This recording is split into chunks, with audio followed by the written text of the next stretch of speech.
Very good afternoon to all of you. Myself Dr. Archana Singh and I am going to teach the subject negotiations. Okay, negotiation, semester 4th, it has credit 4 and this is, just a second. These are the contents of your unit first, negotiation, meaning and style, learning objectives, then introduction, foundation of negotiation preparation, negotiation process and how negotiation should be planned, then distributive negotiation, integrative negotiation and then summary. So this is your first module or first unit. Now, at last, there would be summary of this unit, some self-assessment questions will be discussed, answers to those, references, suggested readings. So this is your first chapter. In that we are going to discuss about the first topic. And these are the second, third and in total 4 chapters are there. So,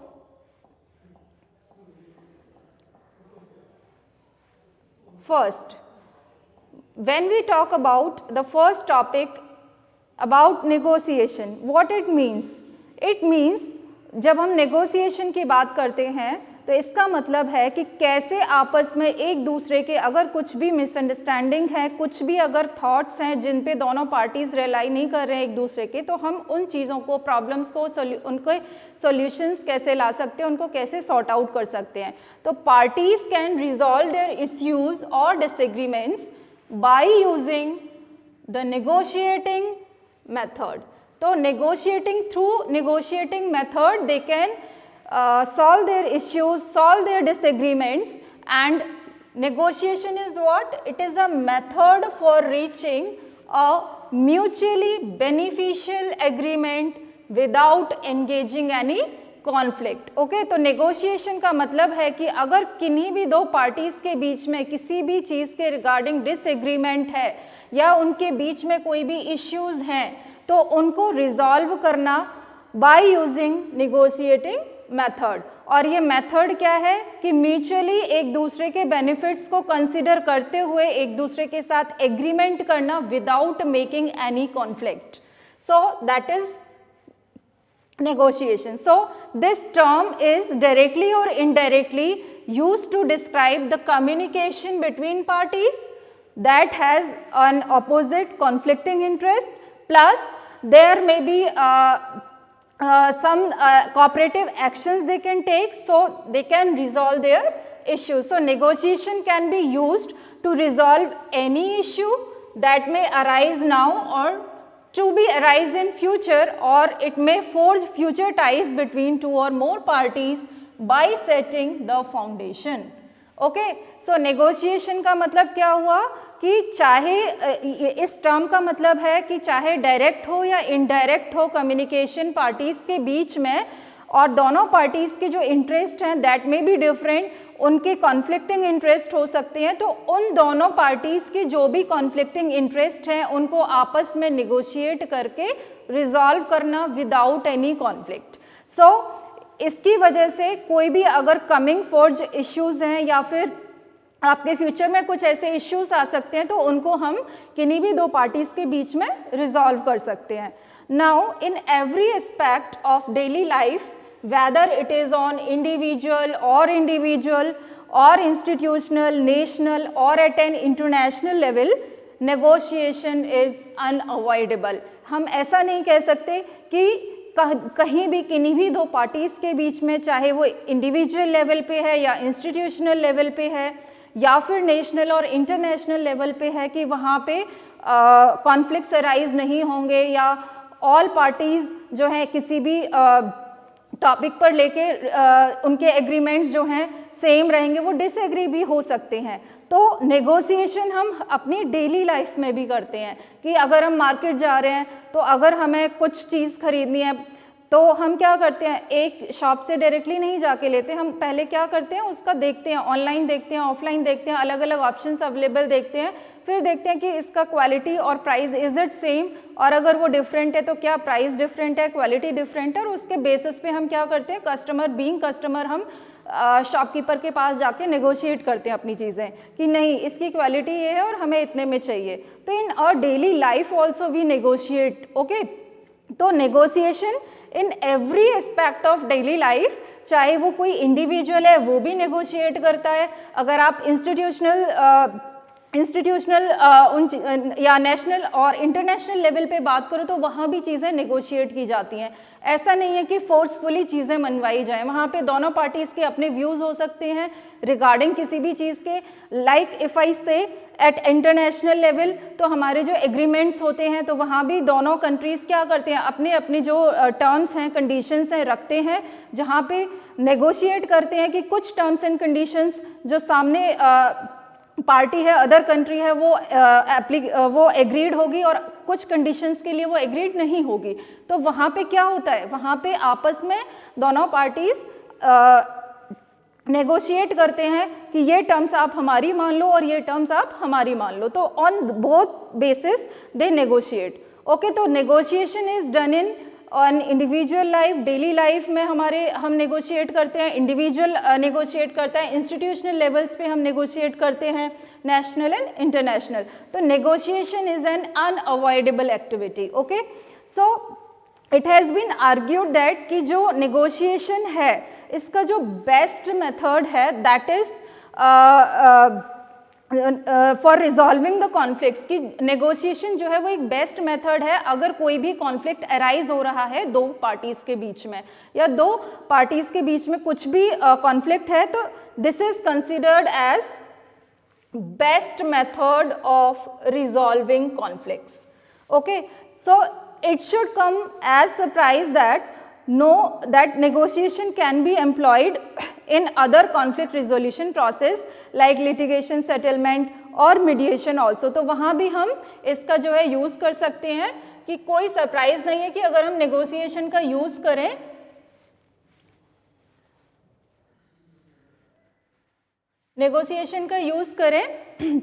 litigation settlement या mediation process में, okay. So that is about the introductory part की negotiation का use daily life में हर person के में होता है, वो छोटी से छोटी चीज़ों के लिए नेगोशिएट करता है। बार्गेनिंग हम कहते हैं कि बार्गेनिंग भी करना, तो वो क्या चीज़ है नेगोशिएट करना, कि दोनों पार्टीज अपने टर्म्स रखते हैं और उन टर्म्स एंड कंडीशंस पे वो एक एग्रीमेंट फॉर्म करते हैं कि yes we will do that, okay. Now what does the nature of negotiation is, nature of negotiation by its very nature, negotiations are complicated and dynamic, okay। तो जब हम nature की बात करते हैं तो नेचर कैसा है नेगोशिएशन का, ये कॉम्प्लिकेटेड प्रोसेस है। व्हाई इट्स कॉम्प्लिकेटेड, बिकॉज आपको अपने टर्म्स एंड कंडीशंस कैसे किस तरीके से प्रेजेंट करने हैं, जो कि जो आपके सामने पार्टी है उसको आप एग्रीड कर लो अपने टर्म्स एंड कंडीशंस के लिए। So it's a very complicated process and dynamic also, okay. So it is distinguished by the interplay of conflicting interest, opposing points of view and the need of for effective communication. अब ये complicated इसलिए है कि आपको कैसे अपने terms and conditions मनवाने हैं सामने वाली पार्टी को। वो सामने वाली पार्टी कौन है, it's a human being only. तो वो ह्यूमन बीइंग है, इट्स अ ह्यूमन नेचर, कि कैसे उनके माइंड को जो है चेंज करें, कैसे उनके जो इंटरेस्ट है जो आपसे डिसएग्री हो रहे हो उसको कैसे आप कन्विंस करें कि वो आपके टर्म्स एंड कंडीशंस मान जाएं। सो ऑपोजिंग पॉइंट्स ऑफ व्यू भी हो सकते हैं। सो दैट्स व्हाई वी से कि by its nature negotiations are very complicated and dynamic thing. So it should be noted that कि जो नेगोशिएशन प्रोसीजर है it's not always relevant, it is dependent on specific conditions involve, कि जो specific conditions हैं it is dependent on that. So it can be competitive with participants aiming for the biggest potential advantage, or cooperative with the focus of being on finding common ground, contributing to the value. And in addition, parties to negotiation will often hold a number of meetings to discuss the options, compromises and trade-offs, ठीक है। तो जो भी parties हैं इसके अलावा वो क्या करेंगे, क्या चीज़ें हमारे नेगोशिएशन एक्टिविटी में इन्वॉल्व हैं कि जो पार्टीज़ हैं वो नेगोशिएट करेंगे through number of meetings they can do, जिससे कि उनकी जो भी प्रॉब्लम्स हैं, जो भी डिसएग्रीमेंट्स हैं, उनके बारे में वो डिस्कस कर सकें। ऑप्शंस उनको क्या क्या अवेलेबल हैं, क्या क्या चीज़ों पे उन्हें कॉम्प्रोमाइज़ करना है दोनों पार्टीज़ को। कुछ चीज़ें जब आप नेगोशिएट करते तो दोनों पार्टीज़ को कुछ ना कुछ टर्म्स एंड कंडीशंस पे जो है कॉम्प्रोमाइज़ करना होता है। ठीक है, हम ये वाली चीज़ चाहते थे, अगर नहीं होगा तो इट्स ओके। तो वो कॉम्प्रोमाइज़ चीज़ें क्या है, ट्रेड ऑफ्स क्या है, that they are going to discuss through these number of meetings. So negotiation becomes an iterative process as a result.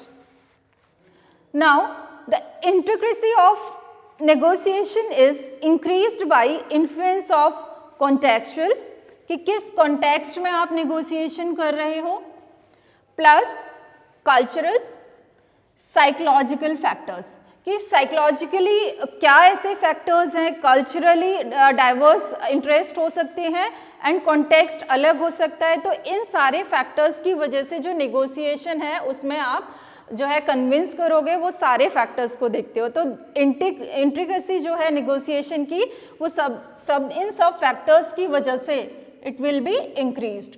So many aspects आपको देखने हैं while negotiating with the other party, कि that what are the emotions behind that, what are the power dynamics, whether there is an undue influence of any power or politics, and the ability to understand each party's inner wants, कि हर party जिसके साथ आप negotiate कर रहे हो उसके inner wants या needs क्या हैं, to determine, जिससे कि आप जान सको कि आपका जो negotiating process है, the negotiating process, okay, that negotiating process is how much complex it is. Okay, so negotiators that are effective must be flexible. Just a second, क्या हुआ? Effective must be flexible and adaptable to deal with unforeseen circumstances, surprises and shifting those circumstances. So intricacy of negotiation, how it is increased? It is increased because of some textual things, cultural and psychological things, or you can say some psychological factors or these contextual factors. And many aspects you had to consider while negotiating, like what are the emotions behind that disagreements, what are the power dynamics behind it. So through these things you can understand what the other party's inner wants are. So on that basis you will be prepared by yourself that these things you had to negotiate. So because of these things, negotiation process is very complex one. So negotiations that are effective must be flexible. तो जब हम negotiation की बात कर रहे हैं कि ये कॉम्प्लेक्स प्रोसेस है, तो हम इसको फ्लैक्सिबल कैसे कर सकते हैं? फ्लैक्सिबल तब होगा जब हम नेगोशिएशन में इसको जो भी हमारी नेगोशिएशन के टर्म्स हैं उनको हम क्या कर रहे हैं, एक्सेप्ट कर रहे हैं, उसमें जो भी हमारे ऑप्शंस हैं that we are accepting. So negotiators जो हैं, जो नेगोशिएशन करेंगे उनको हम नेगोशिएटर्स बोलते हैं। कि दोनों पार्टीज़ में अगर कुछ भी डिसएग्रीमेंट है और उन्होंने कोई एक पर्सन नेगोशिएट करने के लिए अपॉइंट किया है, तो those persons are known as negotiators. तो वो उन दोनों पार्टी से जाके उनकी प्रॉब्लम सुनता है, उन दोनों के बीच की बात को हैंडल आउट करता है, सॉर्ट आउट करता है कि इस पार्टी की ये नीड्स एंड वांट्स हैं and this party has this needs and wants, और इनके कॉन्फ्लिक्टिंग इंटरेस्ट ये हैं। तो उन कॉन्फ्लिक्टिंग इंटरेस्ट के रिगार्डिंग वो सोल्यूशंस निकालते हैं। तो नेगोशिएटर्स इफेक्टिव कब होंगे? जब negotiators are effective when there is a flexibility in that, कि वो फ्लेक्सिबल है और उसकी वजह से वो अडेप्ट कर सकते हैं जो भी उनके अनफॉर्सीन सर्कमस्टेंसेज हैं, उनके सरप्राइजेस हैं या फिर कोई शिफ्टिंग सर्कमस्टेंसेज हैं। Next, then features of negotiation process. Voluntary, voluntary मतलब अपनी इच्छा से, कि जब हम नेगोशिएशन प्रोसेस जो है नेगोशिएशन मेथड ऑप्ट करते हैं तो इस प्रोसेस के क्या फीचर्स हैं। तो पहला है features of negotiation process voluntary, कि अपनी इच्छा से जो करना चाहे। That is, the willing cooperation of all parties concerned is crucial in negotiation. Just a second बच्चों.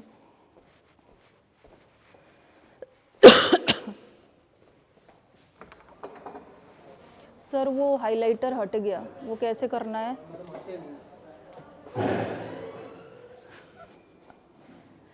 Now features of negotiation process, its first feature is voluntary, means the willing cooperation of all parties concerned is crucial in negotiation.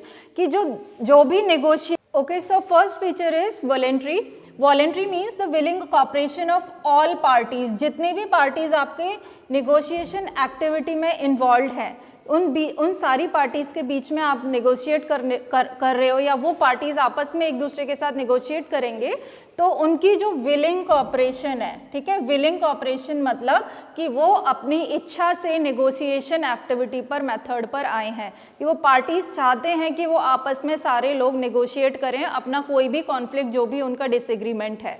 तो यहाँ पे voluntary होता है negotiation, पहली चीज़, ठीक है. First feature of negotiation process, it is the willing cooperation of all parties that is concerned is crucial in negotiation, जो कि एक बहुत important part है, crucial part है negotiation का. So parties concerned may choose voluntarily to accept or reject the negotiated solution. कि वो parties जो नेगोशिएशन चाहते थे और उन्होंने नेगोशिएशन किया, वो वॉलेंट्रली अपनी स्वेच्छा से एक्सेप्ट या रिजेक्ट कर सकते हैं कोई भी जो नेगोशिएशन के थ्रू सॉल्यूशन बताया गया है. Further more, at any time through out the negotiation process any side में एंड इट, कि कोई भी पार्टी, मान लो अगर दो पार्टीज के बीच में negotiation process is going on, उन दोनों के बीच में चल रही है नेगोशिएशन प्रोसेस, तो कोई भी पार्टी अगर वो सेटिस्फाइड नहीं है, इन बिटवीन उसको एंड कर सकते हैं अगर ये नेगोशिएशन प्रोसेस वॉलेंट्रली, स्वेच्छा से की गई है. Then they can choose to have a third party represent them और दे कैन नेगोशिएट डायरेक्टली. इसके अलावा दोनों पार्टीज किसी थर्ड पार्टी को भी अपॉइंट कर सकते हैं आपस में दोनों के बीच की जो भी डिसएग्रीमेंट्स हैं उनको सॉर्ट आउट करने के लिए. This option also they do have. Then they can negotiate directly also. Okay, तो वो अपने आप भी नेगोशिएट कर सकते हैं. This option is also available. So this is the first feature regarding negotiation. Then second one, second feature, bilateral और multilateral. Bilateral और multilateral means कि एक negotiation is a versatile process that involves two or more parties. ठीक है, तो negotiation हमेशा दो parties के बीच में होता है, कम से कम दो parties होंगे तो ही negotiate होगा, दो से ज़्यादा भी हो सकते हैं.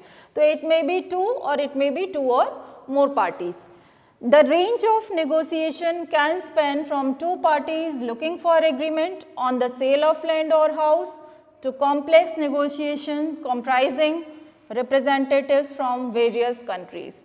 Bilateral और multilateral का मतलब क्या हुआ? Bilateral means two parties at least should be there while negotiating, and multilateral means more than two parties. When we talk of crossing the borders, then it means कि आपके जो नेगोशिएशन प्रोसेस है, multilateral means multi countries से आपके parties हो सकते हैं. जैसे कोई बिजनेस है वो इंडिया में भी ऑपरेट कर रहा है और उसकी ब्रांचेस जो हैं अदर कंट्रीज़ में भी हैं, तो उनके अगर डिसएग्रीमेंट्स हैं अदर कंट्रीज़ के साथ किसी एक चीज़ को लेके, तो वहाँ पे मल्टी कंट्री ऑप्शन रहेगा. ये मल्टीलेटरल वहाँ पे क्या होगा, नेगोशिएशन होगा with those parties in those countries. ठीक है, तो यहाँ पे negotiation comprising representatives from various countries, तो वेरियस कंट्रीज भी आ सकते हैं, तो उनके बीच में अगर है तो मल्टीलेटरल होगा. ठीक है, multilateral and bilateral means two and more than two countries. Then non adjudicative. Now third feature, non adjudicative. It is also the feature of negotiation. In contrast to adjudicative process, it is a non-formal process which solely engage the parties involved. कि एक non-formal process है adjudicative के comparison में, एक non-formal process है and it engage the parties involved. Result is jointly arrived at through friendly agreement without involving any third party or any official regarding the third party. तो यहाँ पे क्या था, हम किसी भी थर्ड पार्टी को इन्वॉल्व कर रहे थे, but in this there is no need to involve any third party, through friend they can negotiate. ठीक है, तो they jointly arrived at any solution through friendly agreement without involvement of any official records और third party. Okay, so this was about non-adjudicative. The next feature is informal. Informal means, in contrast to arbitration, negotiation is a informal process which lacks set of rules and procedures. ठीक है, तो negotiation एक informal process है. Informal in the sense कि इसमें कोई lack of इसमें कोई भी set of rules and regulations नहीं है. So there is a lack of rules and regulations. You can't say there are some rules and regulations you had to follow while negotiating. No, there are no set of rules and regulations regarding it. So it's an informal process which lacks set of rules and procedures. So whatever the parties are involved in negotiation, they had the freedom. Okay, whatever parties are involved, they had the freedom to implement any rules they deem suitable. Okay, so according to them, they can frame any rules that they see they are suitable according to them. So it's a informal process. Set of rules and regulations or procedures are not there. कि you can say कि कुछ एक defined pre set rules and regulations है. No, जैसे हम कोई भी method पढ़ते हैं अकाउंट्स में तो हमारे प्रिंसिपल्स होते हैं, कुछ सेट ऑफ रूल्स होते हैं. While preparing ledger and for example ledger and journal, we had to follow those rules and regulations. Like that, there are no rules and regulation. While negotiating, it depends upon the emotions, it depends upon the need and wants of other party कि उसको क्या चाहिए, उसके according we do the negotiation thing. So it's not a predefined rules and regulations are not there for it. You had to see what are the needs, what are the wants according to that party and what things they need. So it's a informal process. Now next is the last feature, that is flexible. Scope of negotiation means कि जो भी preferences हैं parties की वो determine करते हैं scope negotiation का. कि जैसे अगर उन्हें पोजिशनल बेस्ड नेगोशिएशन चाहिए या फिर interest based negotiation, so on that basis. So the scope of negotiation is determined by what, preferences of the parties. की वो पार्टीज की क्या प्रेफरेंसेस हैं, what they need, influencing not only the topics under negotiation, की negotiation के under जिन topics पे वो focus कर रहे हैं, influencing those, but also the approach taken in other positional based negotiations or interest based negotiations.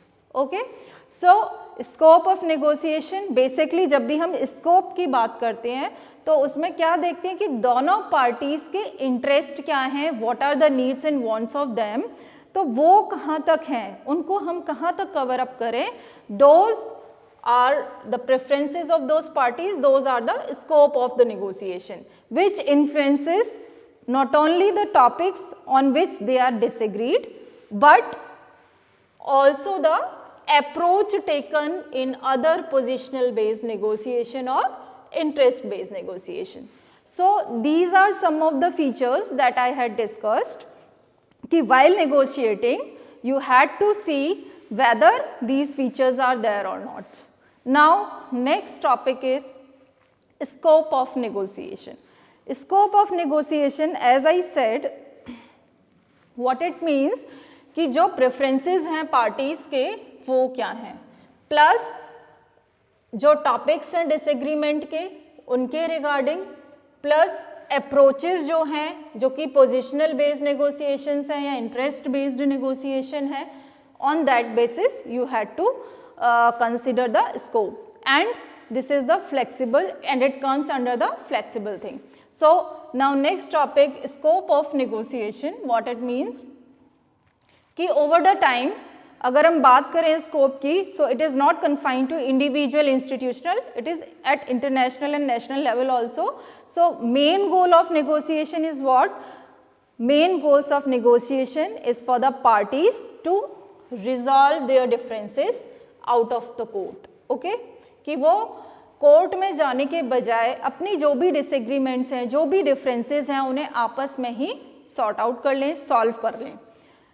Litigation process has drawbacks of its own like voluminous paperwork, lengthy proceedings, delays and costly unfavorable decisions. ठीक है, अगर आप through court of law, through court अगर अपनी problems, अगर जो parties हैं अपने प्रॉब्लम्स जो है कोर्ट के थ्रू सॉर्ट आउट करते हैं, तो वहाँ पे it's a complex procedure. Why? आपको पेपर वर्क वहाँ पे करना है, voluminous paper work you have to do. Then lengthy proceedings there may be कि आज डेट है, उसके बाद आपको नेक्स्ट 15 डेज बाद डेट मिले या इवन दो 1 वीक बाद भी मिल सकती है. So there may be lengthy proceedings कि आपका वो कब केस फाइनल हो. Delays may be there and it also involves your cost and time. Money भी चाहिए, आपको कोर्ट जाना है, time and money you had to waste. Unfavourable decisions may be there कि आपके फेवर में डिसीजन ना लिया जाए.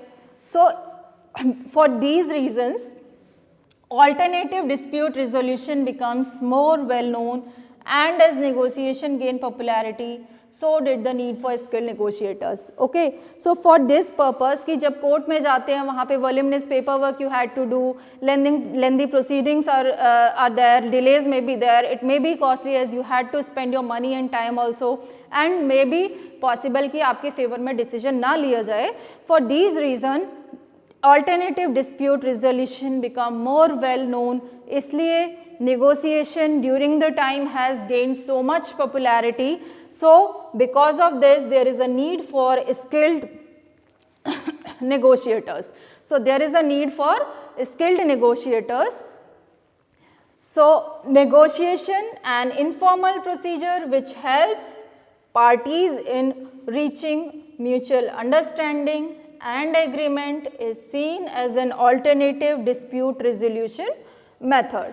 तो इन सब से बचने के लिए कि कोर्ट में जाना है, वहाँ पे लेंदी प्रोसीडिंग्स करानी है, वॉल्यूमिनस पेपर वर्क करना है, और वो प्रोसीडर्स आपके जो है प्रोसीडिंग्स काफ़ी लेंदी हो सकती हैं, आपको कॉस्ट लगेगा, आपको अगर कोर्ट जाना है तो टाइम भी देना है, आपको व्हीकल का ट्रांसपोर्टेशन कॉस्ट भी देना होगा. तो ये सारे रीजंस की वजह से negotiation from the time has gain much popularity कि इन सब से बच के अगर आप अपना आपस में मैटर सॉल्व कर लेते हो, कोई भी डिसएग्रीमेंट या कॉन्फ्लिक्ट है तो that is better.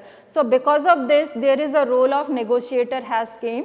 So negotiation as an informal procedure helps the parties in reaching the mutual understanding and agreement, and it is an alternative dispute resolution method. So this was about negotiation कि negotiation ऐसा नहीं है कि सिर्फ एक individual level पे, ये daily life में individual level पर भी होता है, institutional level पर भी. अगर आप एजुकेशन में जाते हो तो एजुकेशनल सेक्टर्स में भी आप देखोगे कि आप negotiate करते हो regarding your fees, your concessions, right?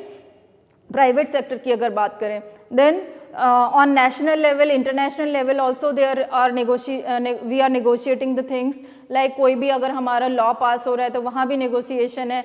Internationally अगर हम कुछ एग्रीमेंट्स कर रहे हैं, अगर गवर्नमेंट कुछ एग्रीमेंट कर रही है तो वहाँ पे भी आपको नेगोशिएट करना होता है. Even though when you are going for the job also, तो आप जॉब में भी अपने जो इंटरव्यूअर है उसके बाद जब आपको सैलरी के लिए पूछा जाता है, वहाँ भी आपका नेगोशिएशन होता है कि आपने अपने फॉर्म में जो डिसाइडेड सैलरी लिखी होती है उसके अकॉर्डिंग आपको मिल भी सकता है, नहीं भी मिलता. अगर नहीं मिलता तो आप उससे नेगोशिएट करते हो कि that you will not work on that basis. हमें अपने अकॉर्डिंग जो हमारी क्वालिफिकेशन एक्सपीरियंस है, we want that, right. So in our daily life also we negotiate on छोटी छोटी चीज़ें, we negotiate, right. So negotiation is that. Now foundation of negotiation. Foundation of negotiation कि negotiation हमें कब करना है और what are the factors behind it. Okay, तो कब इसको हमें नेगोशिएशन के मेथड को यूज़ करना है और कहाँ पे हमें लगता है कि इसके ये फैक्टर्स हैं, इनको हमें कंसिडर करना है. Okay, so first is conflict and it's management. कि अगर कोई भी कॉन्फ्लिक्ट अराइज होता है या डिसएग्रीमेंट होता है तो इन दैट केस उसको मैनेज करना. ठीक है, तो कॉन्फ्लिक्ट मैनेजमेंट एक टेक्निक है जहाँ पे हम वेरियस टूल्स, एक मेथड है या टेक्निक यू कैन से, जहाँ पे उसको मैनेज किया जाता है. Conflict management is a technique, is a method, is a tool, जहाँ पे हम जो भी अपने डिसएग्रीमेंट्स हैं पार्टीज़ के बीच में उनको एक रिस्पेक्टफुल वे में, एक इनोवेटिव वे में हम क्या करते हैं, रिजॉल्व करते हैं. सो इसमें बेसिकली जब नेगोशिएटर का रोल आता है तो उसका क्या रोल होता है कि हाउ इफ़िशिएंटली, इफ़ेक्टिवली वो कम्युनिकेट करता है चीज़ों को दोनों पार्टीज़ के बीच की, और उनके इफ़ेक्टिव कम्युनिकेशन के थ्रू वो चीज़ों को सॉर्ट आउट करते हैं, उनको सॉल्व करते हैं. तो skilful communication techniques he should know, like effective speaking, active listening and facilitate the various amicable solutions to both the parties so that they can settle their disputes. So conflict and its management means conflict arise when individual or groups hold opposing views. अब conflict कब होगा? किसी भी दो parties के बीच में conflict कब होता है? जब दोनों के व्यूज आपस में नहीं मिलते हैं किसी भी एक चीज़ के रिगार्डिंग. कि अगर मान लो वो कोई नया प्रोजेक्ट शुरू करना चाहते हैं तो उस प्रोजेक्ट के रिगार्डिंग दोनों के व्यूज़ अलग हैं. एक जो है, एक पार्टी अपने व्यूज़ को रख रही है, दूसरी अपने व्यूज़ को रख रही है, और उन दोनों के व्यूज़ में कुछ कॉमन होंगे और कुछ डिफरेंट होंगे, और वो जो डिफरेंट है वहाँ पे उनके कॉन्फ्लिक्ट अराइज हो जाएंगे if they are not accepting those, right. तो अब अगर कोई भी अपोजिंग व्यू है या फिर कॉन्फ्लिक्टिंग व्यू है या डिसएग्रीमेंट है तो वहाँ पे कॉन्फ्लिक्ट्स अराइज होते हैं. ठीक है, जहाँ पे अलग है. अब ये जो डिफरेंसेस हैं, ये जो डिसएग्रीमेंट्स हैं, ये जो अपोजिंग व्यूज़ हैं, ये किस वजह से हैं? पहला, these differences may be due to thinking, कि उन दोनों की सोचने की रिगार्डिंग दैट एक्टिविटी जो उनका सोच है अलग हो सकती है. Difference in thinking. There interpretation, कि दोनों एक चीज़ को इंटरप्रेट अलग अलग तरीके से कर रहे हैं रिगार्डिंग दैट, कि दोनों का जो इंटरप्रिटेशन है एक एक्टिविटी के रिगार्डिंग वो डिफरेंट हो सकता है.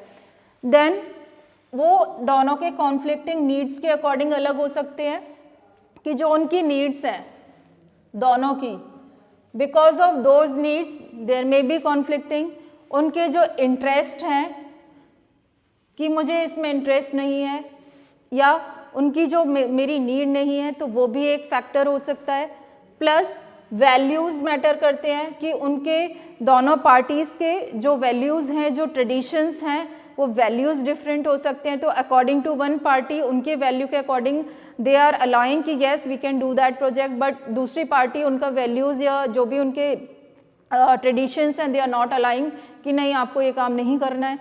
That may be the thing. और opinions can give rise to the conflict. So these are the different factors which are giving rise to conflict. So अब ये जो सारे factors हैं इनकी वजह से जो ये disagreements हैं इनको कैसे solve कर सकते हैं, कैसे इनको जो है sort out कर सकते हैं. So these conflicts को manage करना, conflict management is the application of various processes, tools, techniques to address these disagreements in innovative and respectful ways.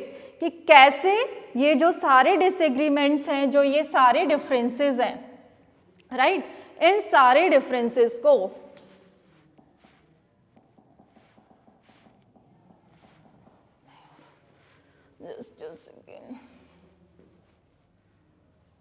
Okay, तो इन सारे differences को कैसे वो सॉर्ट आउट कर सकते हैं, कैसे सॉल्व कर सकते हैं. तो डिफरेंसेस थिंकिंग के हो सकते हैं, interpretation, need, interest, values, opinions, जिनकी वजह से कॉन्फ्लिक्ट अराइज होते हैं.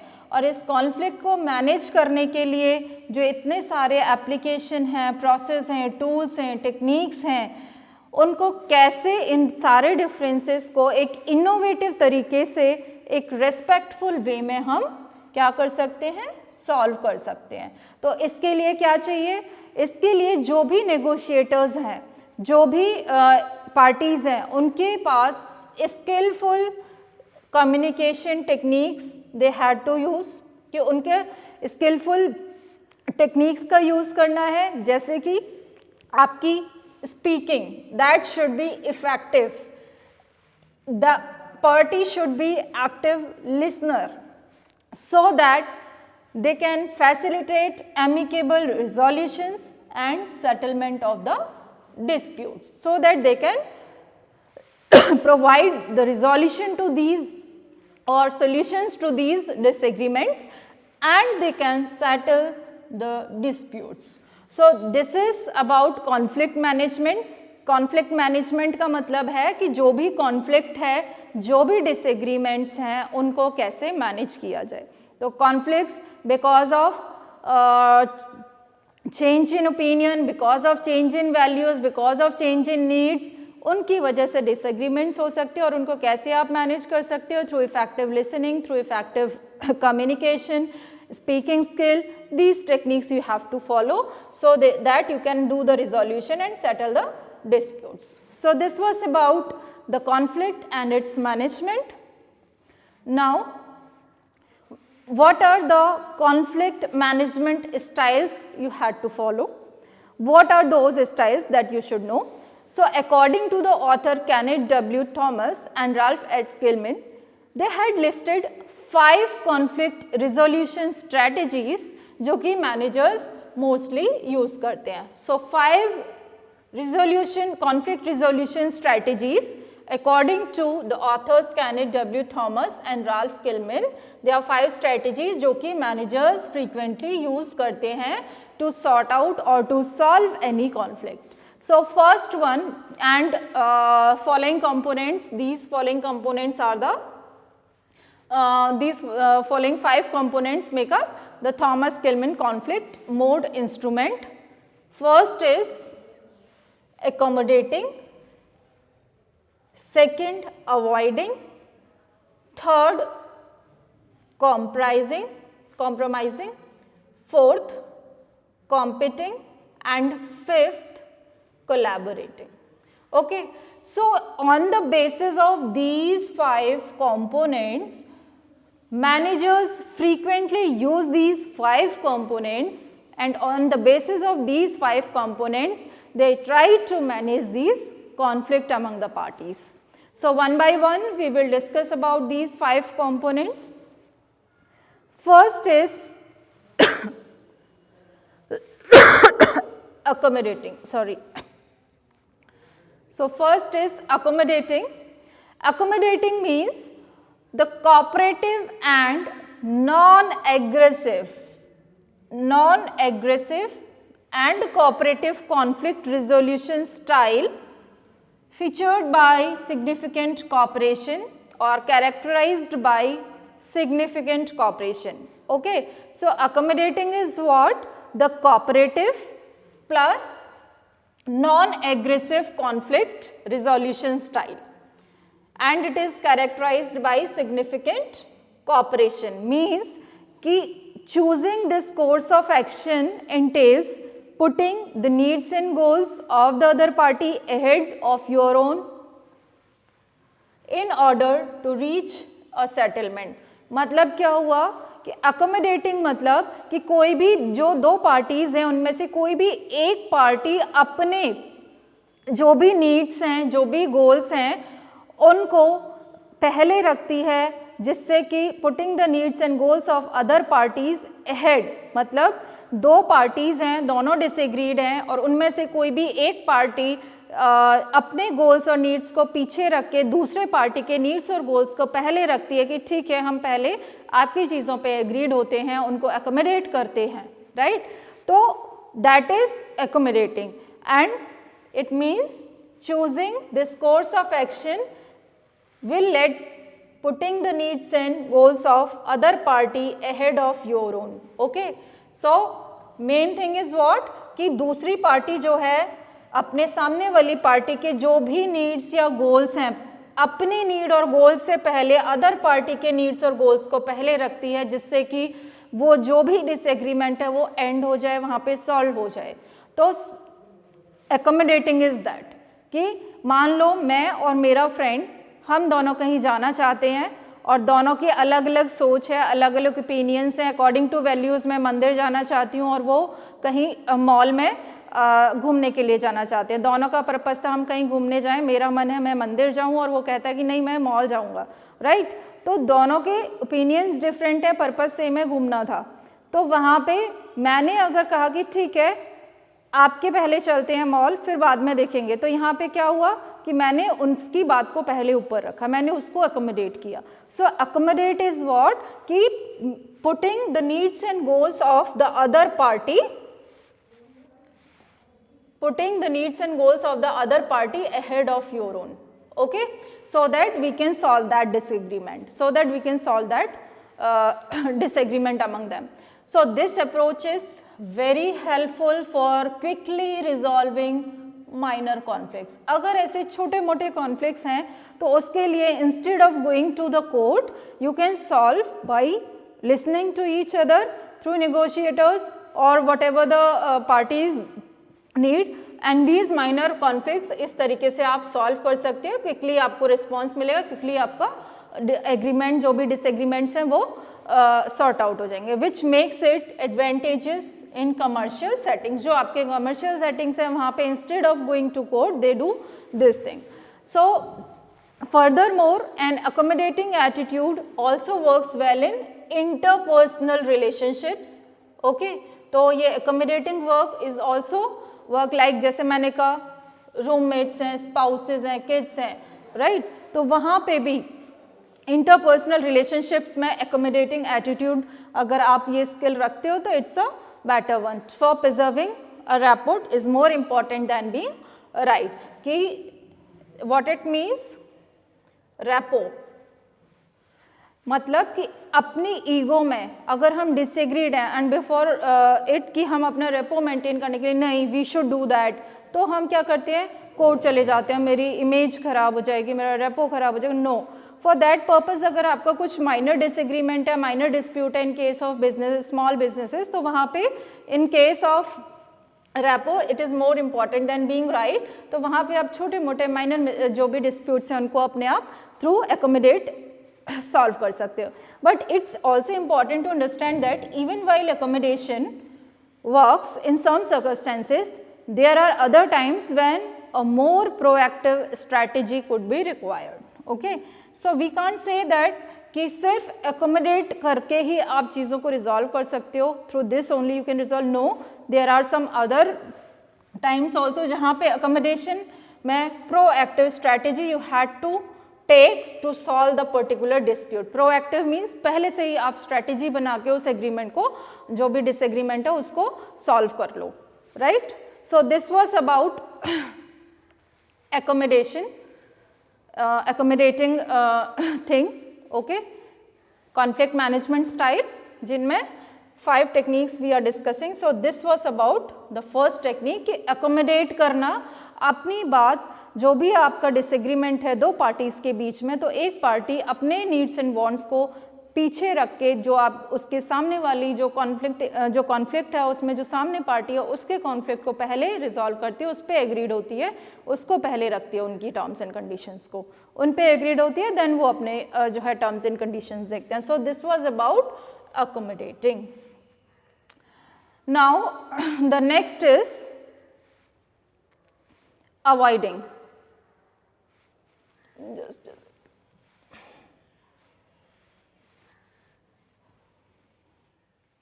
okay, so now avoiding. Now this is also the second method of resolving the conflicts and it involves attempting to avoid or sidestep a confrontation, okay। तो यहाँ पे क्या करते हैं कि हम sidestep करते हैं या अवॉइड करते हैं, अटेम्प्ट टू अवॉइड करते हैं, बचने की कोशिश करते हैं कि आपस में एक दूसरे के साथ हमारा कन्फ्रंटेशन ना हो, दोनों पार्टीज़ का आपस में एक दूसरे के साथ कन्फ्रंटेशन ना हो. Okay, so low degree of aggressiveness, low degrees of aggressiveness and collaboration defines this approach. Okay, so according to this approach, what it is, there is low degree of aggressiveness and collaboration is there. So avoidance is usually considered unproductive when it comes to handling most arguments, since it might give impression that one party is unconcerned with the other and allow issues to get worse. Nonetheless, in some circumstances, using the avoidance route works well.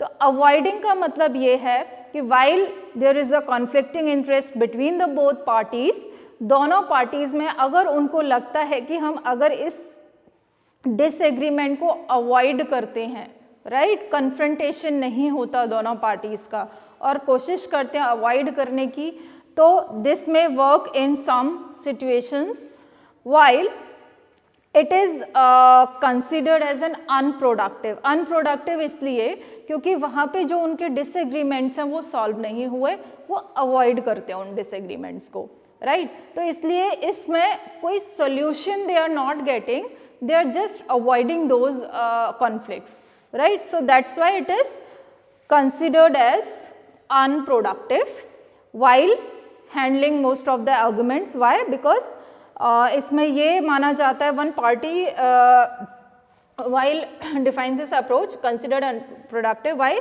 Because one party is concerned with other and allow issues to get worse.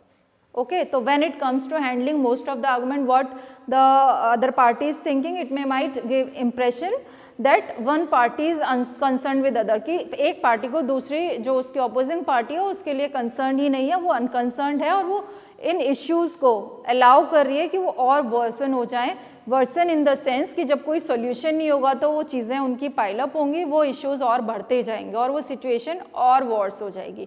So that's why it is also known as unproductive, क्योंकि कोई solution ही नहीं है, वो just avoid that situation, वो दोनों parties avoid करते हैं उस सिचुएशन को और इट माइट गिव, और उसकी वजह से क्या इंप्रेशन जाता है कि जो पार्टी है, वन पार्टी है, वो अनकंसर्न्ड है दूसरी पार्टी के साथ और वो अलाउ कर रही है कि इश्यूज और वर्सन हो जाएं. सो in some circumstances I'm not saying कि ये वर्क नहीं करेगा, but it is unproductive in some cases, it may be productive in some other cases also. तो other cases में ये productive हो सकता है मे बी कि अगर वो avoid करते हैं उस situation को तो क्या पता next party जो है upcoming चीज़ों में वो agreed हो जाए. Clear? So this may be the technique. Now need for time, इसी में जब हम बात करते हैं there is need for time when you need time to go about a problem or disagreement in detail before responding to it. Okay, so in negotiation this is the second technique कि avoid the situation. अगर there is a conflicting interest between both parties and if they are not in condition to agree on some one part, so in that case first technique as I said, what was that?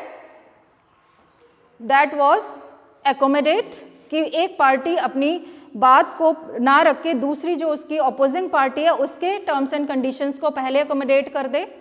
Second है avoid कर दे, that I am explaining, right, कि उस situation से बचने की कोशिश करे, कॉन्फ्लिक्ट अराइज ना हो और वो सिचुएशन क्या होगा, अनप्रोडक्टिव होगा. अनप्रोडक्टिव इसलिए कि कोई सोल्यूशन नहीं मिला, कोई सोल्यूशन नहीं मिला तो उसकी वजह से अदर पार्टी जो है वो ये सोचेगी दोनों ही आपस में एक दूसरे के बारे में they are not concern with each other और उसकी वजह से उनका जो सोल्यूशन है वो भी नहीं होगा, एक दूसरे को अवॉइड कर रहे हैं और जब सोल्यूशन नहीं मिलेगा तो वो चीज़ें और वर्सन और ख़राब होंगी. तो ये अवॉइड करने वाला जो टेक्निक है it may work for some party, some cases के लिए वर्क कर सकते हैं कि ठीक है अवॉइड कर दो अभी के लिए, आगे शायद चीज़ें ठीक हो जाएं, but in some cases it may not work. That's why we are saying that this may be unproductive. Now then I had discussed in this only need for time. You need to go about a problem to disagreement in detail before responding it. Okay, तो जब आप avoid करते हो, तो जब आप negotiate कर रहे हो और किसी भी negotiation में आपको लग रहा है कि आपको ये situation avoid करनी है, तो वो आप अवॉइड तभी करोगे जब आपको सिचुएशन के बारे में सारी चीज़ें पता हैं. That means you need time to go about to that problem, disagreement in detail before responding to it. कि you had to know about that problem in detail before responding to it, before avoiding that. Second, important goals, it could make sense to temporarily put off confrontation if there are more urgent matters that require attention right away, right? तो आपको वो क्या करना है, temporarily put off कर देना है वो सिचुएशन को वाइल नेगोशिएटिंग कि these things are not more important. जो इंपॉर्टेंट है you have to focus on that और put aside those things that are not on agreement. ठीक है, कि दोनों पार्टीज एग्रीड नहीं है और डिसएग्रीमेंट है तो उनको पुट अवे कर दो थोड़ी टेम्परली टाइम के लिए. टेम्परली पुट ऑफ कन्फ्रंटेशन अगर आपको लगता है कि more urgent matters are there. Then limited immediate benefits. Limited immediate benefits means when there aren't enough immediate advantages while addressing any disagreements. Right now, make it worthwhile. अगर आपको लगता है कि जो भी disagreement है, ठीक है, when there aren't enough immediate advantages to addressing a disagreement right now to make it worthwhile, तो आप उसको क्या करोगे, avoid करोगे कि आपको उसके benefits अभी नहीं हैं. कमिंग फेज में आपको उसके बेनिफिट्स हो सकते हैं, तो right now you will try to avoid those disagreements. Now third method is collaborating. Collaborating means in collaboration मिल के काम करना, राइट? तो effective conflict management through collaboration requires close cooperation among all parties involved. कि जितने भी पार्टीज इन्वॉल्व हैं जिनके बीच में निगोसिएशन प्रोसेस चल रहा है, ठीक है, वो सारे पार्टीज को अगर कोई भी पॉइंट पे डिसएग्रीमेंट है तो उस डिसएग्रीमेंट को, उस कॉन्फ्लिक्ट को मैनेज करना है थ्रू कोलैबोरेशन. कोलैबोरेशन मिलके, राइट? तो effective conflict management through collaboration. और जब कोलैबोरेशन चाहिए तो इसका मतलब क्या है कि कोऑपरेशन होना चाहिए आपस में सबका. Now in this style, in collaborating style, what parties do, they work together to achieve a mutually beneficial amicable resolution. कि जब वो सारे मिलके ही कोलैबोरेटिवली अपने डिसएग्रीमेंट्स पे वर्क कर रहे हैं कि हमारे ये पॉइंट्स हैं, इस पार्टी के ये डिसएग्रीमेंट के पॉइंट्स हैं, इसके ये हैं, थर्ड पार्टी के ये हैं, और मिलके वो उनका सोल्यूशन ढूंढ रहे हैं. ठीक है, मिलके सोल्यूशन ढूंढ रहे हैं. तो इसका मतलब क्या है कि जब पार्टीज इस स्टाइल में कोलैबोरेटिवली वर्क करती हैं तो इसका मतलब है इन this style they achieve a mutually beneficial and amicable resolution. कि आपस में एक दूसरे का जो बेनिफिट है वो भी उनका सबका फुलफिल होता है, प्लस एक अच्छा उनको रिजोल्यूशन, एक सॉल्यूशन मिलता है. Okay, so collaboration is most effective when there is equal power dynamic among the parties. Okay, equal power dynamic among the parties means कि सबके पास equally power है. जितने भी मान लो 5 पार्टीज हैं, 10 पार्टीज हैं जो कि मिलके अपने solutions जो हैं सॉल्व कर रहे हैं अपनी प्रॉब्लम को, जिस पे भी वो डिसएग्रीड हैं, तो उसमें हर पार्टी के पास क्या होना चाहिए, इक्वल पावर डायनेमिक्स होना चाहिए, इक्वल पावर होना चाहिए and sufficient time should be available. So then sufficient time why it is required, जिससे कि वो जो प्रॉब्लम्स हैं अगर उसके लिए टाइम ही प्रॉपरली उनके पास नहीं है डिस्कशन के लिए कि कैसे वो सॉल्व करेंगे उन प्रॉब्लम्स को, तो then how could they do the solution for those problems. तो एक sufficient time होना चाहिए. In collaboration they had to work, then only they can do the solution. So if these conditions, अगर ये conditions नहीं है, उनके पास sufficient time नहीं है, collaboratively they are not working, तो इसकी वजह से क्या होगा, if these conditions are not met, it may be more strategic to opt for different conflict resolution style. तो ये स्टाइल कब वर्क करेगा, जब पार्टीज के पास इनफ टाइम है अपने जो भी डिसएग्रीमेंट्स हैं उनको सॉल्व करने के लिए, enough time they had. Second, they are agreed on working in collaboration in collection with each other. Okay, so this technique will work in that case. Now next is competing. Competing means when one party prioritize its needs and wants over the other party. Okay जहाँ पे जो दो parties हैं जिनके बीच में conflict है, जो दो पार्टीज डिसएग्रीड हैं किसी भी एक टॉपिक को लेके, तो अगर दोनों पार्टीज में से कोई भी एक पार्टी क्या करती है, प्रायोरिटाइज करती है, अपने नीड्स को, अपने वांट्स को पहले रखती है ऑपोजिंग पार्टी के सामने, ठीक है। तो when one party prioritize the needs and wants over the other party, one is engaging in competitive conflict management, referred to as forcing. Okay, so competitive means, and it is referred to forcing. So competing, clear, when one party prioritize, अपनी priority रख रही है एक party अपने needs और wants की before the other party and is engaging in competitive conflict management, तो इसको कहते हैं फोर्सिंग. ओके, तो by force it is making. So in this approach assertiveness is given weightage over cooperation. Okay, so assertiveness is given weightage over the cooperation and it can be understood as the reverse of being accommodating. जो हमने previous accommodating technique रखी है उसके just reverse is this technique कि accommodate नहीं कर रहे, यहाँ पे हम फोर्सफुली अपनी बात रख रहे हैं. दो पार्टीज जो हैं जिनके बीच में कॉन्फ्लिक्ट है किसी भी एक टॉपिक को लेके, तो एक पार्टी अपने नीड्स और वांट्स को अपनी प्रायोरिटी के अकॉर्डिंग फोर्सफुली दूसरी पार्टी के पास रख रही है कि that you had to agreed on.